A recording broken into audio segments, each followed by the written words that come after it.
Hello friends, welcome to back my channel. मेरे channel पर आपका एक बार फिर से स्वागत है। दोस्तों, आज हम क्लास 12th का राजनीति विज्ञान का चैप्टर फर्स्ट, जो कि फर्स्ट बुक से है, जिसका नाम है शीत युद्ध का दौर।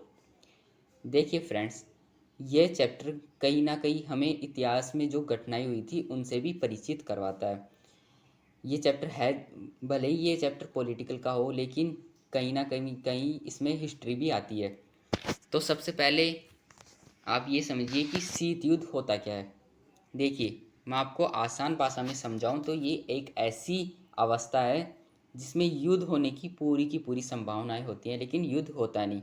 मतलब जिसमें बोलचाल से युद्ध होता है। जैसे आपके और आपके दोस्त में कोई लड़ाई हो, उसमें लड़ाई मतलब ऐसे आपकी, आप उसे गाली दो, वो आपको गाली दे, लेकिन आपकी कोई मारपीट ना हो, तो वो आप दोनों का शीत युद्ध होगा। समझ गए? उम्मीद है समझ गए होंगे। तो ऐसे ही किसी दो देशों के बीच केवल बोलचाल से ही कोई बात हो तो उसे शीत युद्ध कहते हैं। उसमें कोई लड़ाई नहीं हो तो वो शीत युद्ध कहलाता है। अब देखिए फ्रेंड्स, ये जो शीत युद्ध है, इस पूरे चैप्टर में हम केवल दो देशों की या फिर ऐसे दो संघ हैं उनकी बात करेंगे। एक तो नाटो, जिसमें पूरा अमेरिका और पूरा यूरोप शामिल है, उसे हम नाटो कहते हैं। जो कि पूरा उत्तर में है, वो उसमें उत्तर और पश्चिम में है, उसे हम नाटो कहते हैं। एक है यूएसएसआर यानी कि संयुक्त राष्ट्र संघ, नहीं हो, जिसे हम यूएसएसआर को सोवियत संघ कहते हैं, जिसमें रूस शामिल है और उसके आसपास के जो छोटे मोटे देश है वो शामिल है। तो इस पूरे चैप्टर में केवल इन दोनों के बारे में ही हम पढ़ेंगे। तो चलिए बिना समय गंवाए हमारा चैप्टर स्टार्ट करते हैं। इसमें मैंने कुछ नोट्स लिए हैं, इन नोट्स से ही आपको ये चैप्टर मैं क्लियर करवाऊंगा। तो पहला नोट्स देखिए, समकालीन विश्व राजनीति में द्वितीय विश्व युद्ध के बाद अब तक की वैश्विक घटनाओं के अध्ययन का विषय है। यानी कि समकालीन विश्व राजनीति, जो समकालीन हमारी विश्व राजनीति है, वो द्वितीय विश्व युद्ध के बाद से और अब तक की जो भी वैश्विक घटनाएं आएंगी, जो विश्व में जो भी घटनाएं घटित हुई है, उन सब का अध्ययन करवाती है। देखिए, ये जो शीत युद्ध का दौर था वो कब से कब तक चला। जो द्वितीय विश्व युद्ध हुआ था वो कब हुआ था हमारा, 1939 से 1945 तक। और ये किन के बीच हुआ था, इसमें ये सारे देश शामिल थे और इसी के बाद से ये शीत युद्ध चालू हुआ। तो कहीं ना कहीं द्वितीय विश्व युद्ध से इनका संबंध था, इसलिए ये शीत युद्ध आगे चालू हुआ। और इसी समय हमारा देश भी इस आज़ादी के दौर से गुजर रहा था। अब आगे देखिए, द्वितीय विश्व युद्ध में ब्रिटेन, संयुक्त राज्य अमेरिका, फ्रांस तथा सोवियत संघ, जिन्हें मित्र राष्ट्र कहा गया, ने विजय प्राप्त की, तथा जर्मनी, इटली तथा जापान, जिन्हें धुरी राष्ट्र कहा गया, वो इनकी हार हुई। अब देखिए फ्रेंड्स, यहाँ क्या है, आप इसमें देख रहे हैं कि जो शीत युद्ध है वो किन के बीच था, अमेरिका और जो ये सोवियत संघ है इसके बीच था। लेकिन आप यहाँ पढ़िए कि इसमें द्वितीय विश्व युद्ध में ब्रिटेन, संयुक्त राज्य अमेरिका, फ्रांस तथा सोवियत संघ, जिन्हें मित्र राष्ट्र कहा जाता है, इनने विजय प्राप्त की। मतलब इन देशों ने विजय प्राप्त की। अब देखिए, मतलब ये जब द्वितीय विश्व युद्ध हुआ था तब तो ये एक थे, लेकिन द्वितीय विश्व युद्ध के बाद ऐसा क्या हुआ कि इनमें तनातनी बन गई और ये शीत युद्ध का दौर स्टार्ट हुआ। द्वितीय विश्व युद्ध के बाद 1945 से 1990 तक की वह तनावपूर्ण अंतर्राष्ट्रीय राजनीतिक स्थितियां संयुक्त राज्य अमेरिका और सोवियत संघ के बीच रही, जिसको शीत युद्ध कहा गया। अब आप समझे, जब ये खत्म हुआ था, जैसे ही द्वितीय विश्व युद्ध खत्म हुआ 1945 को, उसके बाद से ही, तुरंत उसके बाद से ही पता नहीं ऐसा क्या हुआ कि उसके बाद से ये शीत युद्ध चालू हो गया। मतलब दोनों देशों एक दूसरे से जलने लगे, क्योंकि इसके जो जो सबसे प्रमुख कारण है वो क्या था कि किसी देश का शक्तिशाली होना। यानी कि अमेरिका ये सोचता था कि सोवियत संघ हमसे ज़्यादा शक्तिशाली है, और सोवियत संघ ऐसा सोचता था कि अमेरिका और इसके जो सदस्य हैं नाटो वो हमसे ज़्यादा शामिल है। तो ऐसे में क्या हुआ था कि एक आगे इसमें पढ़ेंगे क्यूबा मिसाइल संकट। थोड़ा सा मैं बता देता हूँ क्यूबा मिसाइल संकट के बारे में। एक अमेरिका के पास एक देश है क्यूबा, जो कि है तो अमेरिका के पास, लेकिन वो किस में शामिल था? संयुक्त राष्ट्र में। वो शामिल किस में था? सोवियत संघ में।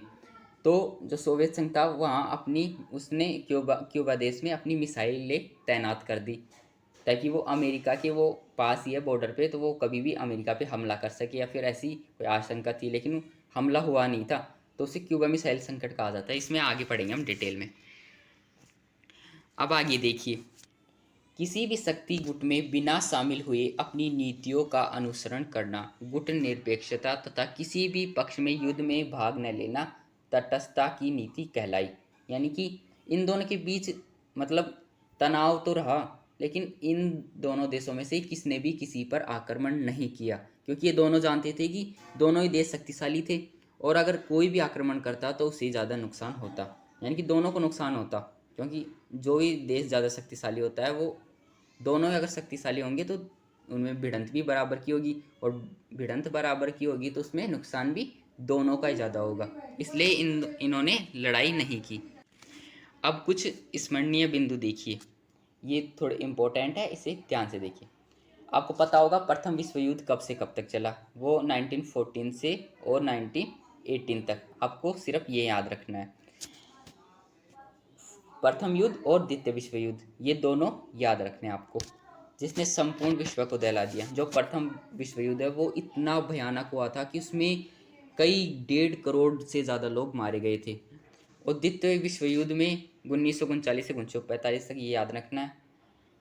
इन दोनों देशों में मित्र राष्ट्र और ध्रुव राष्ट्रों के बीच हुआ, जिसमें केवल यूरोपीय देश ही नहीं अपितु दक्षिण पूर्व एशिया, चीन, बर्मा तथा भारत के पूर्वोत्तर भाग भी शामिल थे। आपको पता होगा कि प्रथम विश्व युद्ध क्यों हुआ था, उसका कारण क्या था, और प्रथम विश्व युद्ध का कारण था स्पेन था, लेकिन जो द्वितीय विश्व युद्ध है उसका कारण जर्मनी खुद था। तो ये आपको कुछ बातें याद रखनी है। अब आप देखिए सेकंड पॉइंट, द्वितीय विश्व युद्ध के बाद दो महाशक्तियां अमेरिका और सोवियत संघ उभर कर सामने आए। यानी कि द्वितीय विश्व युद्ध के बाद सभी देशों ने ये मान लिया कि अमेरिका और सोवियत संघ, यानी कि रूस और ये अमेरिका जो जिसमें भी नाटो शामिल है, वो सबसे शक्तिशाली है, जिन्होंने एशिया, अफ्रीका व लैटिन अमेरिका के नव स्वतंत्र देशों को अपने खेमे में लेने की कोशिश। अमेरिका चाहता है कि जितने भी देश है वो नाटो में शामिल हो जाएं, और रूस चाहता है कि ये सोवियत संघ में शामिल हो जाएं, ताकि सबसे ज़्यादा शक्तिशाली मैं हूँ। इन दोनों में आगे निकलने की होड़ थी, ये नहीं देख रहे थे कि दुनिया को कैसे चलाना है, ये बस अपनी सोच रहे थे कि हमें आगे निकलना है। तो इसे शीत युद्ध कहा जाता है कि ये दोनों अपने एक दूसरे से आगे निकलना चाहते थे, एक दूसरे के प्रति संघर्ष था इनमें, और तनावपूर्ण स्थिति थी।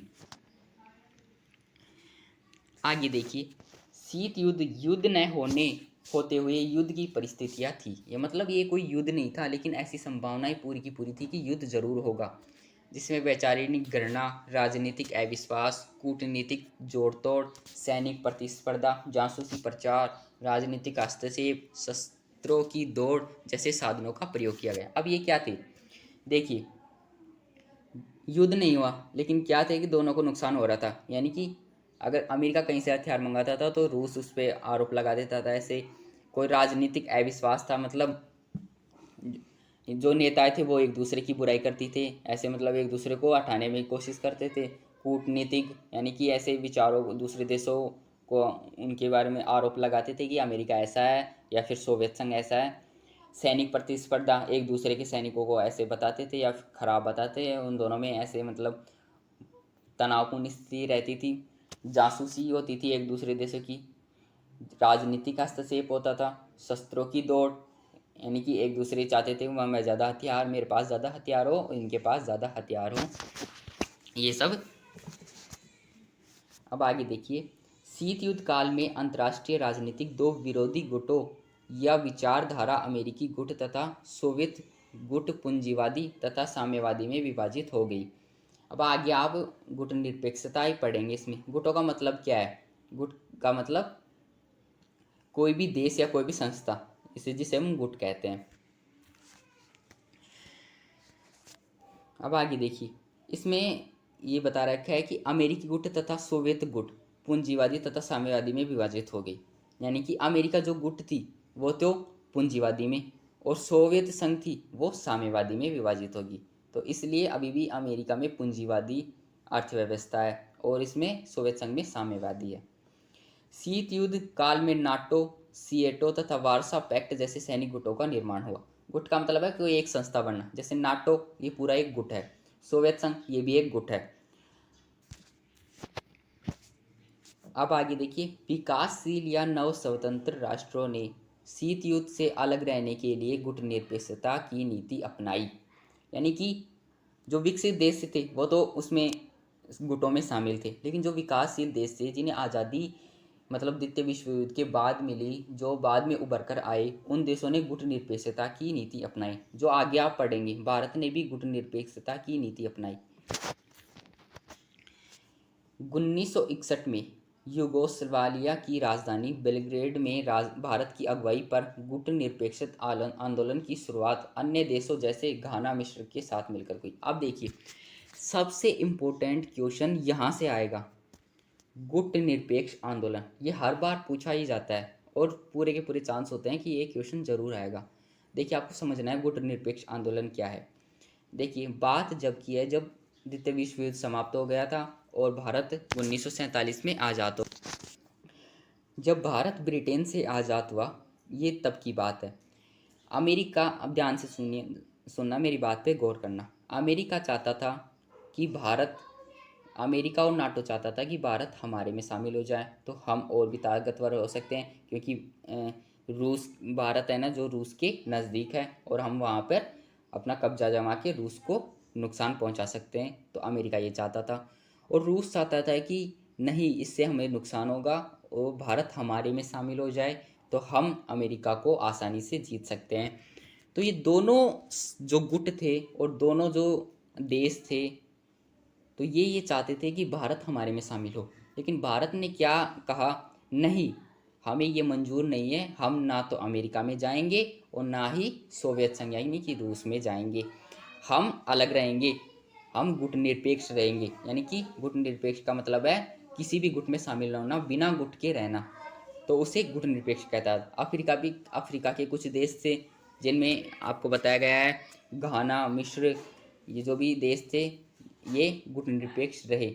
भारत तो रहा ही, इसे गुट निरपेक्ष आंदोलन कहा जाता है। आप इजीली समझ सकते हैं इसे, यानी कि भारत किसी भी गुट में शामिल नहीं हुआ, उसे गुट निरपेक्ष आंदोलन कहा जाता है। आप इस पे कई पॉइंट लिख सकते हैं कि क्या कारण थे कि भारत नहीं, ये भी पूछा जा सकता है कि क्या कारण थे कि भारत दोनों गुटों में शामिल नहीं हुआ। अब देखिए, विकासशील देशों की विकसित देशों पर निर्भरता को कम करने के लिए 1970 में नई अंतर्राष्ट्रीय आर्थिक व्यवस्था की स्थापना की गई। यानी कि जो विकासशील देश हैं उन्हें विकसित देशों पर निर्भरता ना रहे, यानी कि वो खुद भी विकसित हो सके। इसलिए 1970 में, ये डेट आपको याद रखने की, ये पूछा जा सकता है 1 मार्क्स में कि अंतर्राष्ट्रीय आर्थिक व्यवस्था की स्थापना कब की गई, तो 1970 में आपको लिखना है। अब देखिए, गुट निरपेक्ष आंदोलन और नई अंतर्राष्ट्रीय आर्थिक व्यवस्था द्विध्रुवीय विश्व के सामने एक चुनौती बन आए थे। जो गुट निरपेक्ष आंदोलन है, यानी कि जो विकासशील देश थे जिनमें भारत भी शामिल था, ये एक जो नाटो और सोवियत संघ था, इनके सामने एक बड़ी चुनौती थी कि ये ना किसी देश में शामिल हो। तो इनकी चाल क्या है, ये क्या करना चाहते हैं आगे, किसी भी गुट में शामिल ये नहीं हो रहे, तो ये क्या करना चाहते हैं। तो ये दोनों गुटों के सामने एक समस्या बन गई थी। और नई अंतर्राष्ट्रीय आर्थिक व्यवस्था, ये देखिए, अब यहाँ समझिए आप, जो अमेरिका है उसने तो कौन सी अर्थव्यवस्था समाई, पूंजीवादी, और जो सोवियत संघ है उसने कौन सी, साम्यवादी। लेकिन जो भारत था उसने सबसे अलग अर्थव्यवस्था अपनाई, उसने अपनाई मिश्रित अर्थव्यवस्था, यानी कि प्राइवेट और गवर्नमेंट दोनों ही। तो ये दोनों देश चाहते थे कि भारत करना क्या चाहता है, नई अंतर्राष्ट्रीय आर्थिक स्थिति भी अलग, अपनी अंतर्राष्ट्रीय व्यवस्था भी अभी अलग कर रहा है, किसी गुट में भी शामिल नहीं हो रहा है। तो ये करना क्या चाहता है, ये दोनों मतलब इस समस्या से जूझ रहे थे। अब आगे देखिए, आपसी सहयोग और विकास के लिए उत्तर दक्षिण संवाद तथा दक्षिण दक्षिण सहयोग जैसे संवाद को आरंभ किया गया। यानी कि जो भी उत्तर और दक्षिण में जितने भी देश हैं वो आपस में संवाद यानी कि बातें करने लग गए, और दक्षिण दक्षिण के जितने भी अफ्रीका वगैरह जो भी दक्षिण के जितने भी देश हैं वो। शीत युद्ध के दौरान भारत ने विकासशील देशों को गुटनिरपेक्षता जैसा एक मंच प्रदान करके महत्वपूर्ण भूमिका निभाई। ये पॉइंट देखिए आप ध्यान दोबारा, शीत युद्ध के दौरान भारत ने विकासशील देशों को गुटनिरपेक्षता जैसा एक मंच प्रदान करके महत्वपूर्ण भूमिका निभाई। आप देखिए, भारत तो खुद तो गुटनिरपेक्ष देश बन गया, लेकिन जो भी देश बाद में आज़ाद हुए थे जैसे नेपाल, भूटान, बांग्लादेश, ये सब बाद में आज़ाद हुए थे, तो इन्हें भी ये सलाह दी गई कि तुम भी किसी संघ में शामिल नहीं होना। भारत ने कहा कि तुम भी किसी गुट में शामिल मत होना, तुम भी हमारी तरह गुटनिरपेक्ष बन के रहना। तो इसमें भारत की बड़ी भूमिका है। शीत युद्ध के दौरान परमाणु युद्ध की संभावना बनी हुई थी, लेकिन दोनों शक्तियों की शांति संतुलन को युद्ध वास्तविक रूप लेने से रोका। परमाणु आपने आप आगे पढ़ेंगे कि अमेरिका ने परमाणु हमला भी किया था हिरोशिमा और नागासाकी पर। हिरोशिमा और नागा, उस पर क्या नाम उसका याद नहीं आ रहा, आगे देखना। शीत युद्ध की कुछ घटनाएं जिन्होंने तृतीय विश्व युद्ध की कगार पर लाकर खड़ा कर दिया था। क्यूबा मिसाइल संकट, मैंने आपको अभी बताया था कि क्यूबा देश पर रूस ने मिसाइलें तान दी थी, इसलिए उस पर मिसाइल संकट माना जाता है। कोरिया युद्ध, जो दक्षिण कोरिया है, साउथ कोरिया, इन पर कोरिया युद्ध भी हुआ था। अफगानिस्तान में सोवियत हस्तक्षेप, सोवियत संघ द्वारा परमाणु परीक्षण आदि, ये सब कुछ घटनाएं हुई थी जिसे शीत युद्ध कहते हैं। शीत युद्ध के दौरान निशस्त्रीकरण के प्रयत्न स्वरूप विभिन्न संधियां में समझौते किए गए। यानी कि जो शीत युद्ध के दौरान कई संधियां हुई, यानी कि कई संधियां पर हस्ताक्षर किए गए और कई समझौते भी किए गए इन दोनों देशों के बीच। शीत युद्ध के दौरान संयुक्त राष्ट्र संघ भी शीत युद्ध की राजनीति से काफ़ी प्रभावित हुआ। कोई भी निर्णय लेना आसान नहीं था, क्योंकि दोनों गुट एक दूसरे के विरोधी थे। अब देखिए, जब इतने बड़े देश एक दूसरे के सामने खड़े हों, इतनी ऐसी कगार पर खड़े हों कि दोनों के बीच युद्ध होने की संभावनाएं हो, तो ऐसे में एक संयुक्त राष्ट्र संघ बना हुआ था, वो भी कुछ नहीं कर सकता इनका, क्योंकि ये इतने शक्तिशाली देश थे। क्योंकि संयुक्त राष्ट्र संघ इन दोनों से ही डरने लग गया था कि ये दोनों इतने शक्तिशाली हैं, तो ये दोनों अगर इन दोनों के बीच युद्ध होगा तो क्या मतलब कितनी बड़ी तबाही होगी। तो इसलिए संयुक्त राष्ट्र संघ भी बोलने से हिचकिचाता था। अब देखिए, सैन्य संधि संगठन, ये एक, देखिए फ्रेंड्स, अब हम देखते हैं सैन्य संधि संगठन। ये एक संधि बनी थी जो कि दो देशों के बीच बनी थी, अमेरिका और सोवियत संघ के बीच। ये आपको याद रखना है कि सैन्य संधि संगठन किन दो देशों के बीच बनी थी और कब बनी थी। दोनों महाशक्तियों ने अपनी शक्ति वृद्धि हेतु सैन्य संगठन बनाए। दो महाशक्तियाँ कौन सी थी, एक तो यूएसएसआर यानी कि सोवियत संघ, और एक नाटो यानी कि अमेरिका और उसमें शामिल देश। आप अमेरिका और रूस याद रखिए, फिर आपको नाटो और सोवियत संघ अपने आप याद रहेंगे। अब आगे देखिए, इसमें क्या हुआ था कि ये जो सैन्य संधि संगठन बनी थी वो कब बनी थी, अप्रैल 1949 में। इसमें उत्तर अटलांटिक संधि संगठन नाटो अमेरिका द्वारा लोकतंत्र को बचाना, यानी कि जो ये संधि हुई थी उसमें क्या था कि उत्तर अटलांटिक संधि संगठन में नाटो और अमेरिका द्वारा लोकतंत्र को बचाना, यानी कि जिसमें नाटो और अमेरिका ये सब थे। अमेरिका और उसके देश जो नाटो में शामिल थे, वो सब ने ये निर्णय लिया था कि हमें लोकतंत्र को बचाना है, इसलिए ये संधि हुई थी। 1954 में दक्षिण पूर्वी एशियाई संधि संगठन, 1954 में दक्षिण पूर्वी एशियाई संधि संगठन हुआ, जिसमें सीटो का पूरा नाम ही दक्षिण पूर्वी एशियाई संधि संगठन है। इसमें अमेरिका नेतृत्व साम्यवाद प्रसार को रोकना। साम्यवाद प्रसार क्या है देखिए, अमेरिका जो है वो उसकी अर्थव्यवस्था कैसी है, पूंजीवादी। और जो सोवियत संघ है यानी कि रूस, उसकी अर्थव्यवस्था कैसी है, साम्यवाद। तो अमेरिका ये चाहता था कि हमारे देश में ऐसा प्रचार ना हो, साम्यवाद का प्रचार ना हो, तो इसे रोकने के लिए ये संधि बनाई गई थी। 1955 में बगदाद पैक्ट या केंद्रीय संधि संगठन। इन सभी संधियों के नाम आपको याद रखने हैं, ये थोड़ा सा मुश्किल है याद रखना, लेकिन आप वो ये सारे कॉपी में लिख लेने हैं कि एक एक संधि कहाँ हुई थी। एक दो बार आप पढ़ेंगे तो आपको वैसे ही याद हो जाएगा। देखिए 1955 में बगदाद पैक्ट या केंद्रीय संधि संगठन, अमेरिकी नेतृत्व साम्यवाद को रोकना। इस जो ये वाली संधि बनी थी इसमें तो अमेरिका रूस के साम्यवाद को रोकना चाहता था, लेकिन ये जो पैक्ट या केंद्रीय संधि बनी थी इसमें अमेरिका के नेतृत्व साम्यवाद को रोकना, इसमें अमेरिका रोकना। अब देखिए यहाँ से 1955 में बगदाद पैक्ट या केंद्रीय संधि संगठन, 1955 में बगदाद पैक्ट या संधि संगठन बनी थी। इन सभी संधियों के नाम आपको याद रखने हैं, कॉपी में नोट कर लें इसलिए, ताकि आसानी से आपको याद हो जाए। इसका उद्देश्य क्या था कि अमेरिका नेतृत्व में साम्यवाद को रोकना, यानी कि इसमें केंद्रीय संधि हुई थी कि केंद्र में जो हमारी सरकार है उसमें ये विश्वास ना आए कि साम्यवाद अच्छा है, तो इसलिए अमेरिका उसे रोकना चाहता था। फिर 1955 में ही वार्सा संधि हुई, जो सोवियत संघ नेतृत्व के लिए थी। ये सोवियत संघ के द्वारा हुई थी। अपना प्रभाव क्षेत्र बढ़ाते हुए,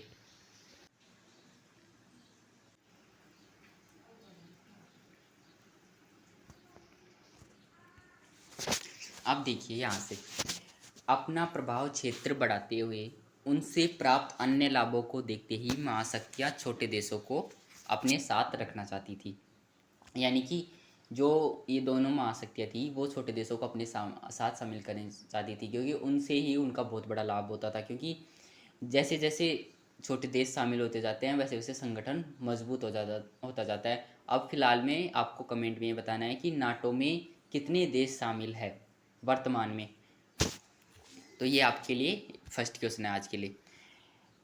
अब देखिए, छोटे देश भी सुरक्षा, हथियार और आर्थिक मदद की दृष्टि से महाशक्तियों से जुड़े रहना चाहते हैं। यानी कि जो छोटे देश हैं वो भी चाहते हैं कि हमें भी कुछ मदद मिले, हमें सैन्य सहायता मिले, हमें आर्थिक मदद मिले और हमें भू क्षेत्र की भी मदद मिले। ये सब छोटे देश भी चाहते हैं। परमाणु संपन्न होने के कारण दोनों ही महाशक्तियों में रक्त रंजित युद्ध के स्थान पर प्रतिद्वंद्विता तथा तनाव की स्थिति बनी रही, जिसे शीत युद्ध कहा गया। यानी कि जो वैसे युद्ध होते हैं, खून खराबा होता है, सैनिक भी मरते हैं, लोग भी मरते हैं, वो युद्ध नहीं हुआ, बल्कि इनके बीच शीत युद्ध रहा, जिसे तनावपूर्ण स्थिति कहते हैं, जिनमें बोलचाल की स्थिति उत्पन्न हुई, ज़्यादा कुछ नुकसान नहीं हुआ, तो इसे शीत युद्ध कहा गया। अब आगे देखिए, ये बहुत ही मेन पॉइंट है, ये क्वेश्चन आ सकता है आपका कि महाशक्तियों को छोटे देशों से क्या लाभ थे। तो आप बहुत बता सकते हैं कि छोटे देशों को प्राकृतिक संसाधन प्राप्त करना, यानी कि छोटे देशों को प्राकृतिक संसाधन मिल जाए ताकि वो जैसे तेल का वो आयात कर सकते हैं, सैन्य ठिकाने स्थापित करना, सैन्य सहायता उन्हें मिल जाए, आर्थिक सहायता मिल जाए, पूंजी से रिलेटेड कुछ भी आर्थिक सहायता उन्हें मिल जाए, भू क्षेत्र, ताकि महाशक्ति अपने हथियारों और सेना का संचालन कर सके। तो ये सब 3-4 पॉइंट आप लिख सकते हैं। और भी आप कुछ जोड़ सकते हैं कि क्यों, कोई भी आपके मन में विचार आए कि ये भी हाँ सही हो सकता है ये पॉइंट, तो वो भी आप जोड़ सकते हैं, जरूरी नहीं कि आप यही पॉइंट लिखें। अब देखिए, शीत युद्ध के दायरे, विवाद क्षेत्र, यानी कि किन क्षेत्रों में विवाद उत्पन्न हुआ। इसमें 6 विवाद बता रखे हैं, एक एक करके मैं आपको बताता हूँ। 1948 में बर्लिन की नाकेबंदी। अब देखिए बर्लिन क्या है, बर्लिन एक दीवार का नाम है। आप मैप में जाके देखेंगे तो आपको एक जर्मनी दिखेगी। जर्मनी एक देश है जो कि द्वितीय विश्व युद्ध के बाद वो अलग हो गया था। द्वितीय विश्व युद्ध के बाद वो 2 भागों में बट गया था, यानी कि अलग नहीं हुआ था, वो 2 भागों में बट गया था, जिसे इस तरफ के जो लोग थे वो अलग धर्म के थे, इस तरफ के लोग थे वो अलग धर्म के थे, तो दोनों के बीच लड़ाई होती थी। तो बीच में एक दीवार खींच दी गई जिसे बर्लिन की दीवार कहते हैं। तो उसकी उस पर एक नाकाबंदी हुई थी। उसे 1908 ये 1948 की बात है, इसलिए आप याद रखना बर्लिन क्या है, बर्लिन की दीवार। 1950 में कोरिया संकट। कोरिया एक देश है जो वहाँ पर भी एक संकट हो गया था, क्योंकि युद्ध की स्थिति वहाँ पर भी बन गई थी। 1954 में वियतनाम में अमेरिका का हस्तक्षेप। वियतनाम भी एक देश है जिसकी राजधानी हिनोई है, उसमें अमेरिका का हस्तक्षेप हो गए थे। अमेरिका भी उसे अपने तरफ शामिल करना चाहता था। हस्तक्षेप का मतलब होता है किसी भी चीज़ पर अपना अधिकार जमाना, ये याद रखना आप। 1962 में क्यूबा मिसाइल संकट। मैंने आपको बताया था ऊपर ही, अगर आपने ध्यान से सुना हो, कि क्यूबा मिसाइल संकट, अमेरिका के पास एक छोटा सा देश है क्यूबा, जिस पर सोवियत संघ ने यानी कि रूस ने उस पर अपनी मिसाइलें दाग दी थी, जिसे क्यूबा मिसाइल संकट कहा जाता है। 1971 में भारत पाक युद्ध। आप जानते हैं कि सॉरी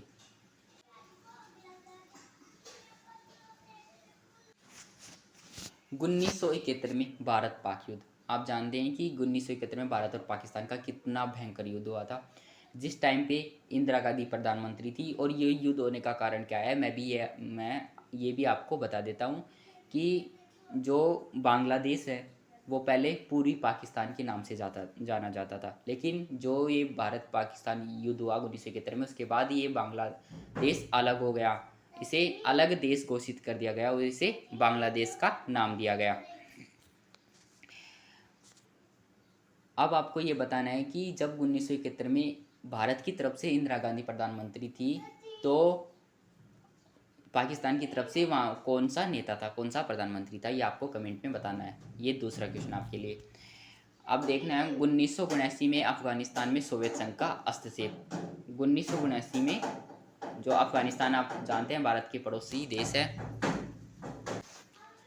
1979 में अफगानिस्तान में सोवियत संघ का हस्तक्षेप। अफगानिस्तान पाकिस्तान के पड़ोस में जो देश है, ये मध्य एशिया का देश माना जाता है। इसमें भी सोवियत संघ ने अपना हस्तक्षेप यानी कि अपना दबदबा शुरू कर दिया था, इसलिए भी इसे अफगानिस्तान का संकट माना जाता है। कि आपको सन जरूर याद रखने हैं। अब देखिए, दो ध्रुवता को चुनौती। दो ध्रुवीय कौन है, यानी कि वही नाटो और सोवियत संघ, अमेरिका और रूस, ये दो ध्रुवीय माने जाते हैं। अब यहाँ से मेन पॉइंट शुरू होता है, गुटनिरपेक्ष क्या है। ये मैंने भी आपको पहले भी बता चुका हूँ कि ये क्वेश्चन जरूर आ सकता है, इसलिए आप इसे याद रखना। भारत के जवाहरलाल नेहरू, मिस्र के अब्दुल गमाल नासिर और यूगोस्लाविया के टीटो और इंडोनेशिया के सुकर्णो, घाना के वामे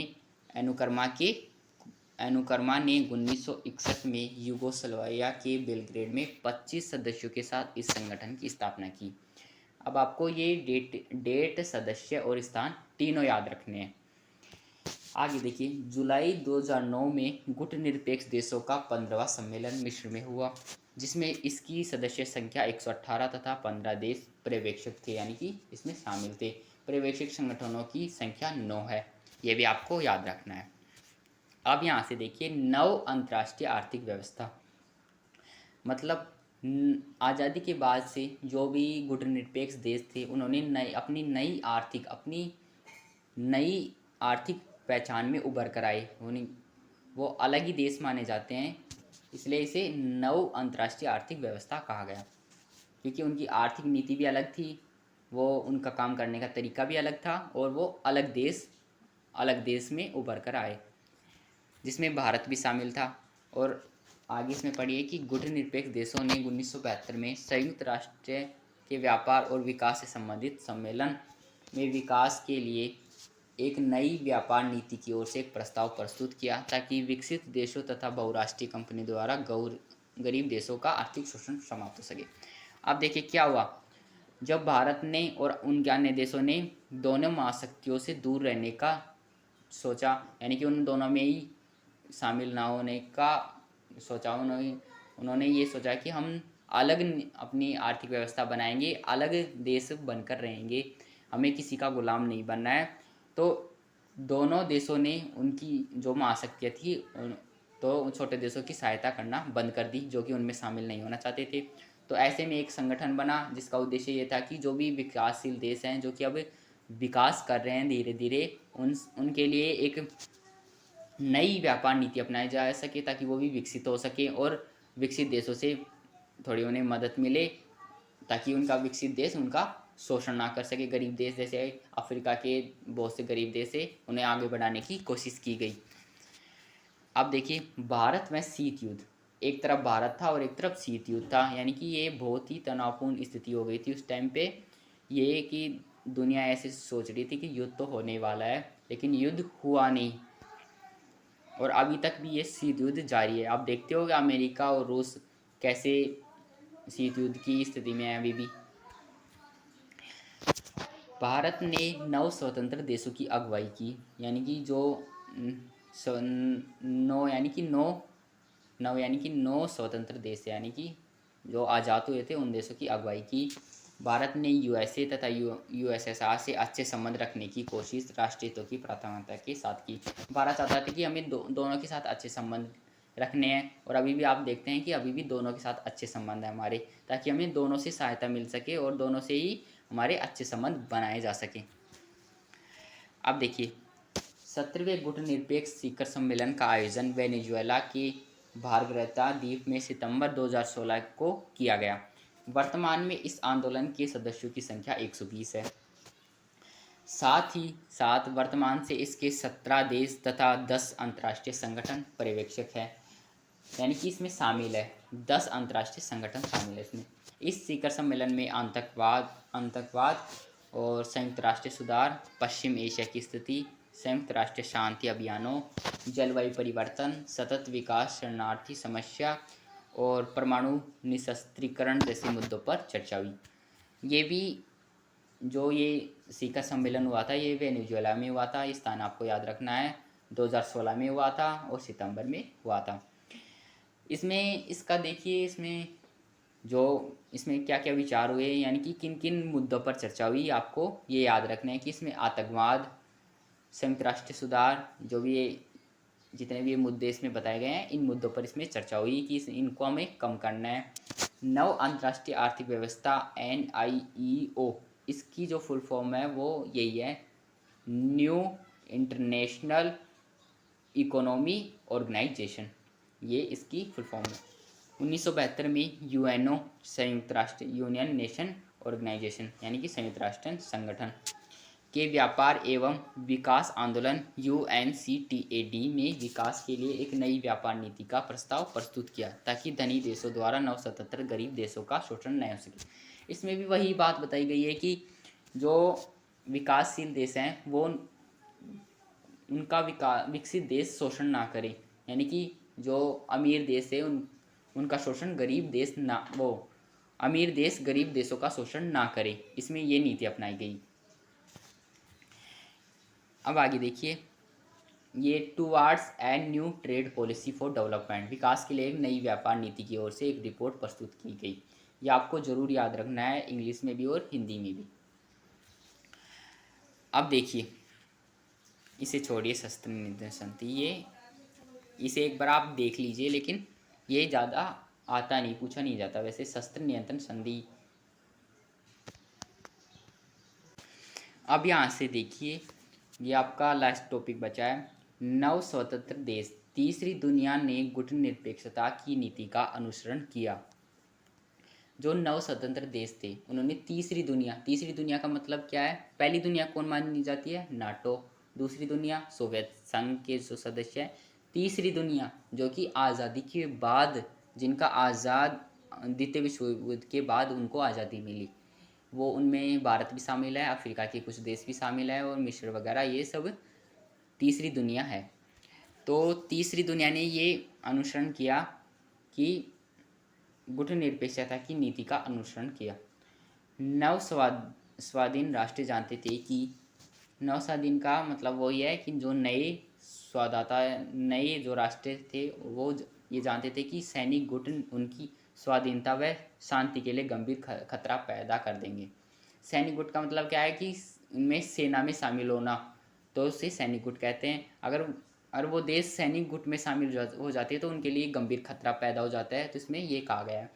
नव स्वाधीन राष्ट्र जानते थे कि सैनिक संगठनों को बढ़ावा देने से अस्त्र शस्त्र के निर्माणों को बढ़ावा मिलेगा, जिससे विश्व शांति को खतरा पैदा होगा। अगर वो सेना पर अपने ज़्यादा पैसे खर्च करेंगे, सैनिक संगठनों को ज़्यादा बढ़ावा देंगे, अस्त्र शस्त्रों को निर्माण ज़्यादा उन्हें ज़्यादा बढ़ावा देंगे, तो उससे विश्व शांति को खतरा पैदा होगा। इसलिए इन देशों के सामने सामाजिक और आर्थिक पुनर्निर्माण की एक भारी जिम्मेदारी थी और इस कार्य को युद्ध व तनाव से मुक्त वातावरण में ही पूरा किया जा सकता था। उनके सामने एक ऐसी स्थिति उत्पन्न थी कि हमें अपने देशों को भी बचाना, अपने देश को भी बचाना है और हमें नए देश में उभर कर भी आना है। यानी कि भारत के सामने ऐसी बहुत बड़ी चुनौती थी कि वो नया आज़ाद हुआ था, यानी कि ब्रिटेन का उस पर कब्जा था। सारी जो पैसे, जो आर्थिक स्थिति उसकी बहुत ही ख़राब थी। तो उस समय पे भारत जिस शीत युद्ध से वो अलग रहना चाहता था, वहीं पे ही वो आर्थिक स्थिति से भी गुजर रहा था। तो उसे बहुत तनाव हो रहा था। तो इसमें इन देशों ने मिलकर एक सामाजिक स्थिति और आर्थिक पुनर्निर्माण पर एक जिम्मेदारी थोपी, ताकि इन देशों को इनसे फ़ायदा हो सके। अब देखिए, शक्ति संगठन का सदस्य बनने से उन्हें संगठनों के बनाए गए नियमों पर चलना पड़ता, इसलिए तटस्थ रहे। अगर वो शक्ति संगठन का सदस्य बनते तो उन्हें उन्हीं संगठनों के नाम वो मतलब उन्हीं संगठनों की बातें माननी पड़ती और उन्हीं के रास्ते पर चलना पड़ता। इसलिए तो जो तीसरी दुनिया है, उनके देश दोनों महाशक्तियों में शामिल क्यों नहीं हुए? क्योंकि उनकी बातें उन्हें माननी पड़ती और वो जैसा कहते थे वो वैसे करते। इसलिए भारत ने ये सोचा कि अगर हम दोनों ही देशों में शामिल ना हो तो ये हमारे लिए अच्छा होगा। तो ये चैप्टर आपका यहीं समाप्त होता है। उम्मीद करता हूँ पूरा चैप्टर आपको समझ में आया। नेक्स्ट चैप्टर की वीडियो ज़रूर आएगी, जल्दी आएगी। और चैनल को सब्सक्राइब कीजिए, वीडियो को लाइक कीजिए पसंद आई तो। थैंक यू, बाय, धन्यवाद।